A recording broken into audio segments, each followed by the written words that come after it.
அடுத்து வரக்கூடியது ராஜயோசை. கிட்டத்தட்ட 18, 3, 20, 21 வருடம் 22 வருடம் நமக்கு தெரியாமல் போயிடும்.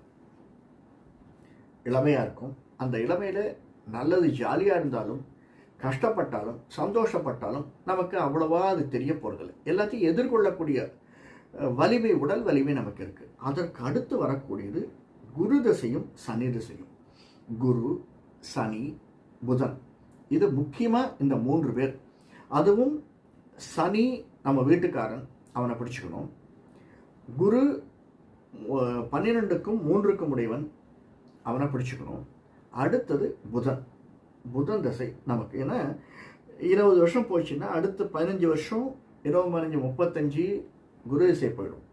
35லேருந்து 20 சனி தசை. இதுதான் பிரைம் டைம். 20, 35லேருந்து 55, 60 வயசு வரைக்கும் இருக்கக்கூடிய சனி திசை. கடைசியில் அடுத்து வரக்கூடிய குரு திசை நமக்கு ஞானத்தை